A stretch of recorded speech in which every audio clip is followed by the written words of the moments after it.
Twitter और सरकार का विवाद बढ़ता जा रहा है और ट्विटर के बयानों को लेकर अब सरकार ने उससे कटघरे में खड़ा कर दिया। ट्विटर के आरोपों पर आईटी मंत्रालय ने कहा है कि ट्विटर दुनिया के सबसे बड़े लोकतंत्र पर अपनी शर्तें थोपना चाहता है। केंद्र सरकार और सोशल मीडिया कंपनी ट्विटर के बीच तकरार बढ़ती जा रही है। भारत में कर्मचारियों की सुरक्षा को लेकर ट्विटर के बयानों पर सरकार ने करारा जवाब दिया है। ट्विटर के हालिया बयानों को गलत बताते हुए सरकार ने कहा है कि ट्विटर दुनिया के सबसे बड़े लोकतंत्र पर अपनी शर्तें थोपना चाहता है।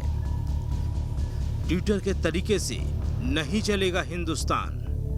ट्विटर ने हिंदुस्तान में अपने कर्मचारियों की सुरक्षा का सवाल उठाने के साथ सरकार पर धमकाने का आरोप लगाया था। इसके जवाब में आईटी मंत्रालय ने कहा है कि ट्विटर का डराने धमकाने संबंधी आरोप झूठा और आधारहीन है। ट्विटर अपने कदम के जरिए जानबूझकर आदेश का पालन नहीं करके भारत की कानून व्यवस्था को कमजोर करने का प्रयास कर रही है। सोशल मीडिया कंपनियों के प्रतिनिधि भारत में हमेशा सुरक्षित थे और सुरक्षित रहेंगे।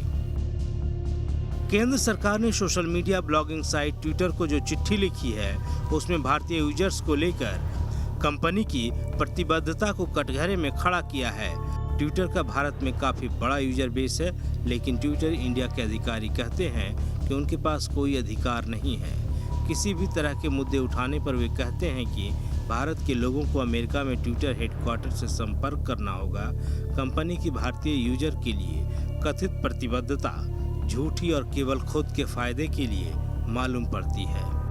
इधर दिल्ली पुलिस ने ट्विटर को झूठा बताते हुए कहा है कि कंपनी कानून से बचने के लिए तरह तरह के हथकंडे अपना रही है ताकि टूल किट मसले पर चल रही जांच से ट्विटर ध्यान हटा सके। इससे पहले दिल्ली पुलिस ने सोमवार को कोविड टूल किट के बारे में एक शिकायत की जांच के संबंध में ट्विटर इंडिया को नोटिस भेजा था। दिल्ली और गुरुग्राम में ट्विटर के दफ्तरों पर पुलिस की टीमें जांच के लिए पहुंची थी। गौरतलब यह है कि ट्विटर ने बीजेपी के नेताओं के कई ट्वीट को तोड़ मरोड़ कर पेश किया गया तथ्य बताया था। इसके बाद से ही सरकार और सोशल मीडिया साइट में तनातनी तेज हो गई। Team news nation.